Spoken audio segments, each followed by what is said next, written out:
माता की। क्यों भाई, बंगाल वालों की आवाज को क्या हो गया है? 24 में मोदी जी को प्रधानमंत्री बनाना है या नहीं बनाना है? जोर से बोलिए, बनाना है या नहीं बनाना है? 26 में बंगाल में भाजपा सरकार बनानी है या नहीं बनानी है? तो ऐसी आवाज नहीं चलेगी। मेरे साथ दोनों हाथ उठाइए, उठाइए दोनों हाथ, विजय के संकल्प का मुट्ठी भींचिए और प्रचंड आवाज से बोलिए, भारत माता की, भारत माता की। मंच पर उपस्थित बंगाल भारतीय जनता पार्टी के अध्यक्ष श्रीमान सुकांतो मजमुदार जी, बंगाल में विपक्ष के नेता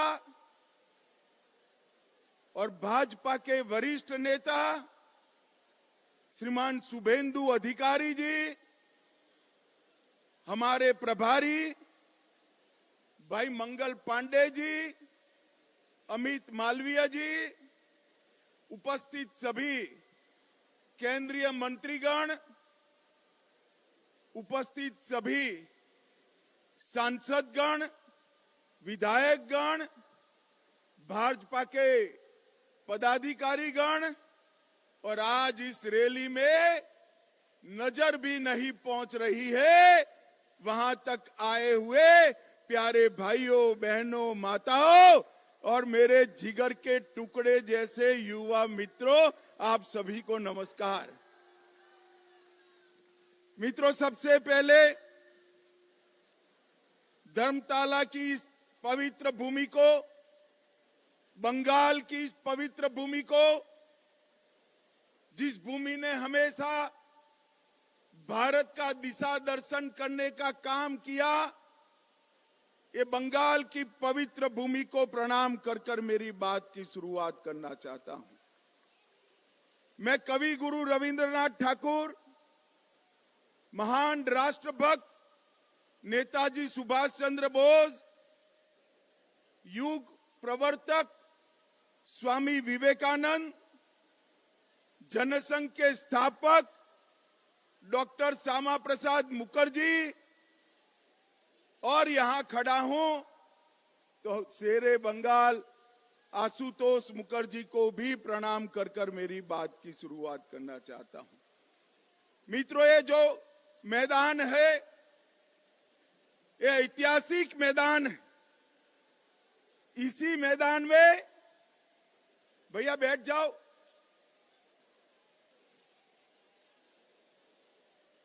इसी मैदान में सोहरावर्दी ने डायरेक्ट एक्शन का कॉल दिया था और यहीं पर महान गोपाल मुखर्जी ने इसका सामना करने का कॉल दिया था। यही मैदान है जिसने पश्चिम बंगाल को हिंदुस्तान के साथ, भारत के साथ जोड़कर रखने का काम किया है।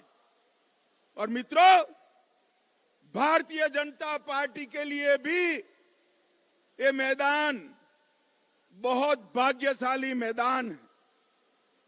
मैं इसी दिसंबर महीने में, नवंबर महीने में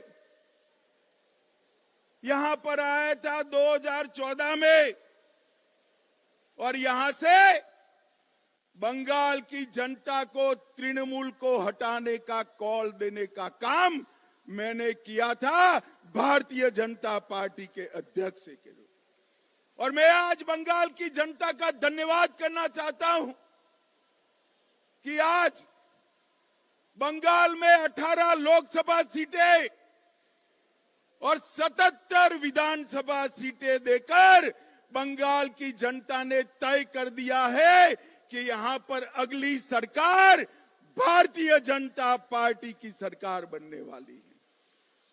भाई और बहनों, बंगाल की जनता ने 2,30,00,000 वोट भारतीय जनता पार्टी को दिए, 77 सीटें दी। हमारे नेता शुभेंदु अधिकारी को अभी अभी दीदी ने दूसरी बार विधानसभा से बर्खास्त कर दिया है। मैं कहने आया हूं दीदी, कान खोलकर सुन लो। शुभेंदु जी को आप विधानसभा के बाहर तो निकाल सकती हो, परंतु बंगाल की जनता को चुप नहीं कर सकती। बंगाल की जनता कहती है दीदी आपका समय अब समाप्त हो चुका है। भाइयों और बहनों, सोनार बांग्ला और परिवर्तन के नारे के साथ, मां माटी मानुस के नारे के साथ कम्युनिस्टों को हटाकर दीदी सत्ता पर आई। मैं पूछना चाहता हूं आपको, परिवर्तन हुआ है क्या? जरा जोर से बोलो, हुआ है क्या? घुसपैठ रुकी है क्या? तुष्टीकरण रुका है क्या? पॉलिटिकल वायलेंस बंद हुआ है क्या? भ्रष्टाचार रुका है क्या? मोदी जी लाखों करोड़ों रुपया बंगाल को भेजते हैं, तृणमूल के सिंडिकेट वाले वो रुपया को बंगाल के गरीबों तक पहुंचने नहीं देते। मैं आज आह्वान करने आया हूं, अगर 26 में यहां भाजपा सरकार बनानी है तो इसकी नींव 24 के लोकसभा के चुनाव में डालकर मोदी जी को बंगाल से प्रधानमंत्री बनाना चाहिए। भाई और बहनों, 27 साल कम्युनिस्टों का शासन रहा। ममता जी तीसरी टर्म के लिए जीती। लाल भाई और एक तृणमूल कांग्रेस मिलकर बंगाल को बर्बाद कर दी। चुनावी हिंसा पूरे देश में, चुनावी हिंसा अगर सबसे ज्यादा होती है तो बंगाल में होती है। घुसपैठ बंगाल सरकार ममता बनर्जी रोक नहीं पाई। जो ममता बनर्जी कभी घुसपैठियों के लिए पार्लियामेंट चलने नहीं देती थी, वो ममता बनर्जी आज घुसपैठियों को खुलेआम वोटर कार्ड और आधार कार्ड बंट रहे हैं, वो चुप बैठी है। कट मनी से पूरी बंगाल की जनता परेशान, सिंडिकेट की उगाही से पूरी बंगाल की जनता परेशान। और जिस बंगाल में कभी सुबह सुबह रविंद्र संगीत सुनाई पड़ता था, वो बंगाल आज बम धमाकों से गूंज रहा है। मित्रों, बम धमाकों से गूंज रहा है। पूरे देश में गरीबी कम हो रही है, मगर बंगाल में गरीबी कम होने का नाम नहीं देती। भ्रष्टाचार चरम सीमा पर है। मैं बाद में बात करूंगा, मगर मैं आपको बताने आया हूं भाइयों, मैं गुजरात से आता हूं।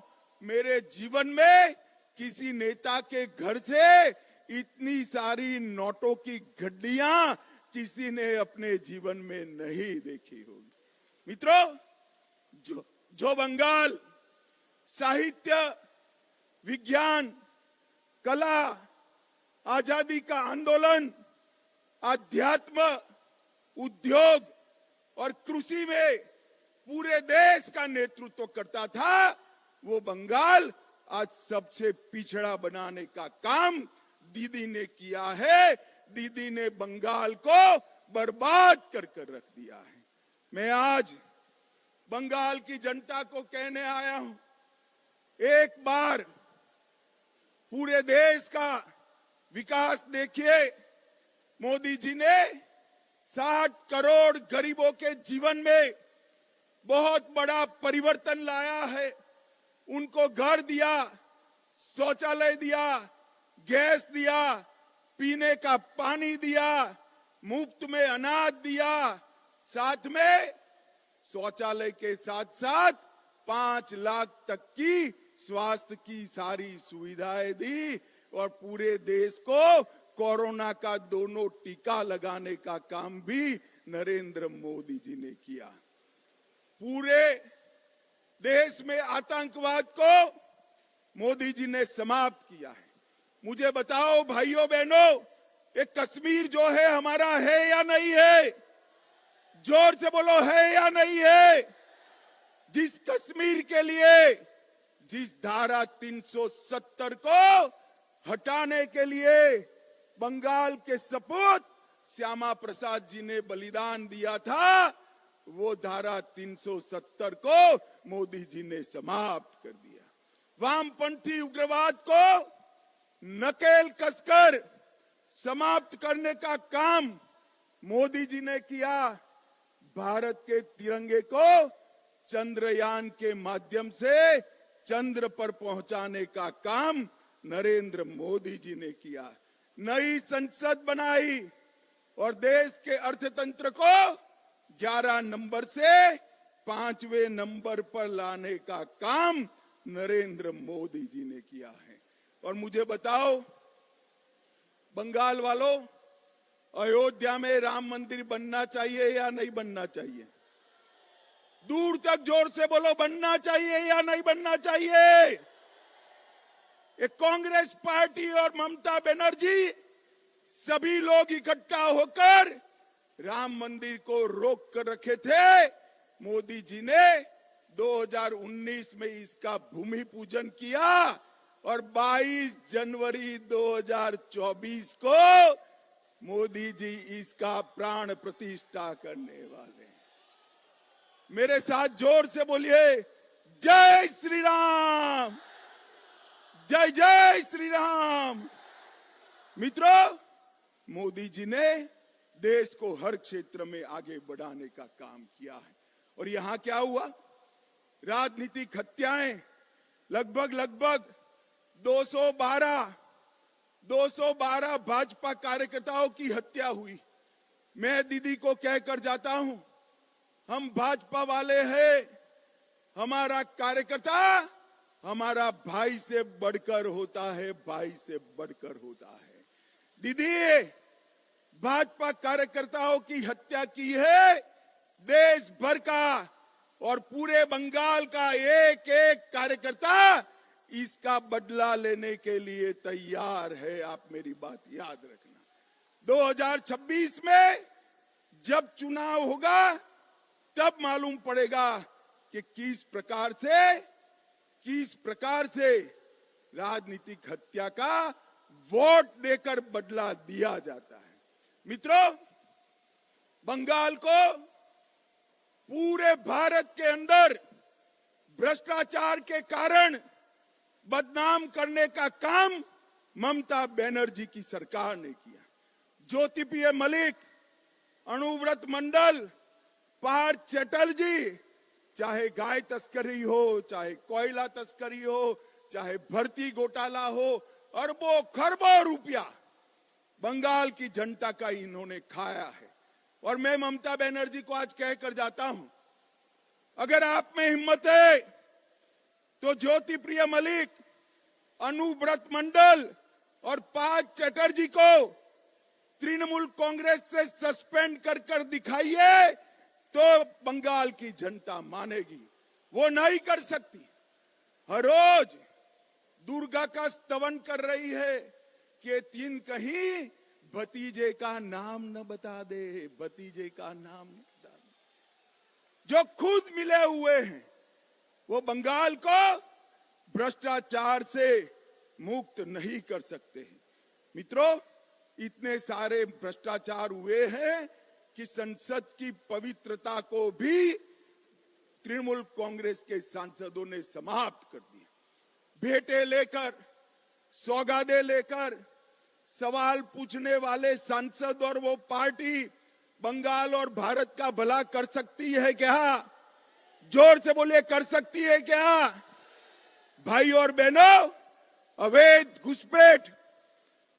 घुसपैठ चरम सीमा पर। आसाम की जनता ने भाजपा सरकार बना दी, आसाम की सरहदों से परिंदा भी पैर नहीं मार सकता। और बंगाल में सोशल मीडिया पर कोई रख रहा है कि अगर घुसपैठ कर आए हो और आधार कार्ड चाहिए, वोटर कार्ड चाहिए, तो इस नंबर पर संपर्क करिए। बंगाल पुलिस चुप। मुझे बताओ भाइयों बहनों, जिस राज्य में इतनी घुसपैठ होती हो वहां कभी विकास हो सकता है क्या? जोर से बोलो, हो सकता है? और इसीलिए ममता बनर्जी सीएए का विरोध कर रही है, सीएए कर नहीं दे। मगर मैं आज इस सभा में कह कर जाता हूं, ममता दीदी, सीएए देश का कानून है, इसको कोई रोक नहीं सकता और हम सीएए को लागू कर रहेंगे। भाई और बहनों, जो वहां से आए हैं वो सभी हिंदू भाइयों बहनों का इस देश पर इतना ही अधिकार है जितना मेरा और आपका अधिकार है। उनको अपने अधिकार से कोई वंचित कहीं नहीं कर सकता। मित्रों, ममता जी को मैंने कई बार पूछा, वो उल्टा हमें हिसाब पूछती है कि मोदी जी ने बंगाल के लिए क्या किया। ममता दीदी, आप मेरा भाषण जरूर सुन रही होगी, मैं हिसाब लेकर आया हूं, कान खोलकर सुन लीजिए, हिसाब लेकर आया हूं।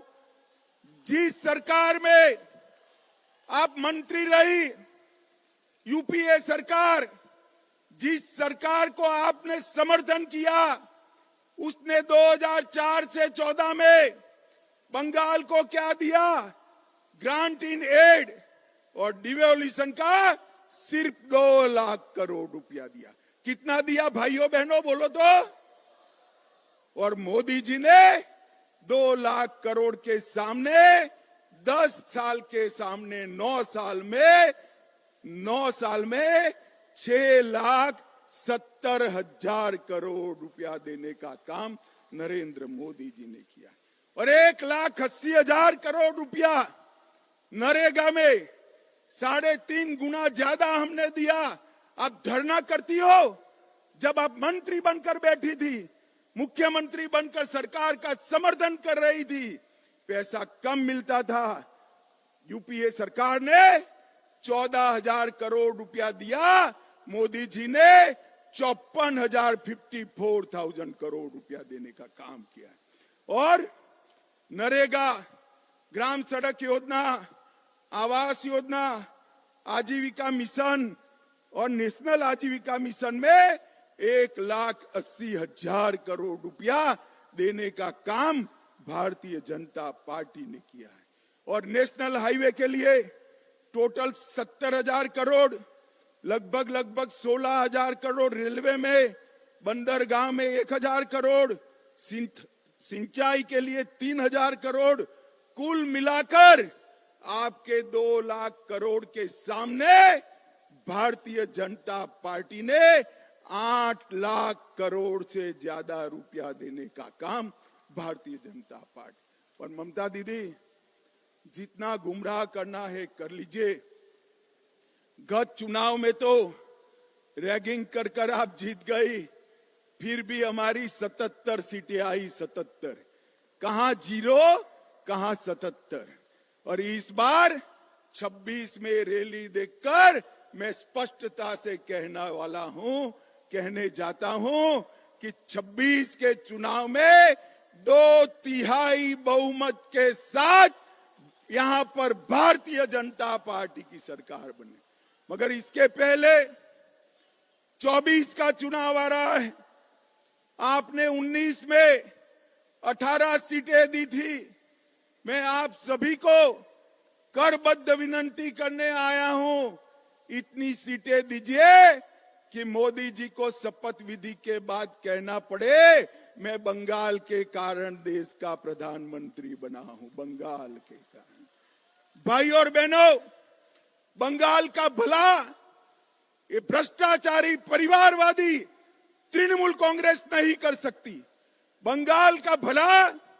एक कम्युनिस्ट नहीं कर सकते। और कांग्रेस पार्टी तो तृणमूल के शरण में गई हुई पार्टी है, वो बंगाल का भला नहीं कर सकती।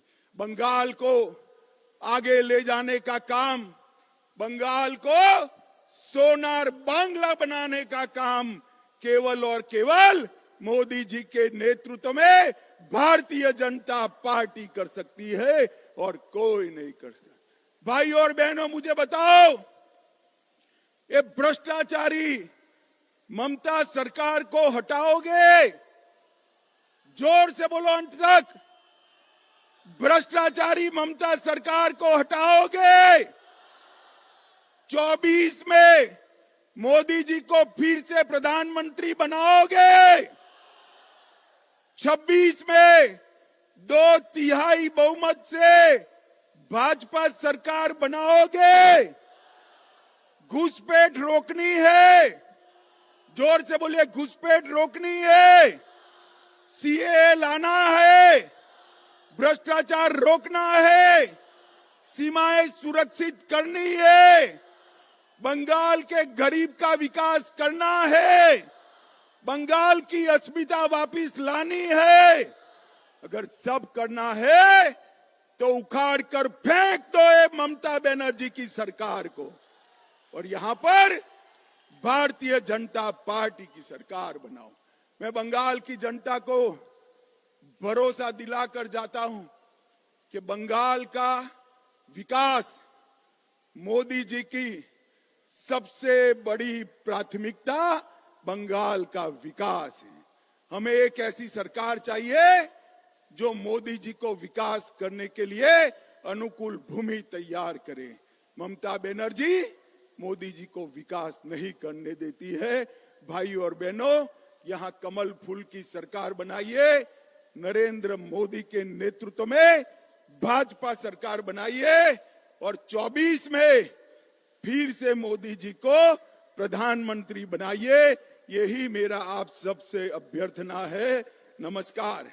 मेरे साथ बोलिए, दोनों हाथ ऊपर करिए, जरा अंत तक, पीछे तक, दोनों हाथ ऊपर करिए और प्रचंड आवाज से बोलिए, भारत माता की, भारत माता की, वंदे वंदे वंदे, भारत माता की। Bharatiya Janata party, Bharatiya Janata party, Narendra Modi, Narendra Modi. धन्यवाद, धन्यवाद। माननीय স্বরাষ্ট্রমন্ত্রী অমিত ভাই শাহকে আমি সকল উপস্থিত যারা আছেন সবাইকে বলবো নিজের মোবাইলের যে লাইট সেই লাইট জ্বালিয়ে মাননীয় গৃহমন্ত্রী অমিত ভাই শাহকে আমরা অভিনন্দন জানাবো। সবাইকে অনুরোধ করব নিজের পকেটের থেকে যে মোবাইল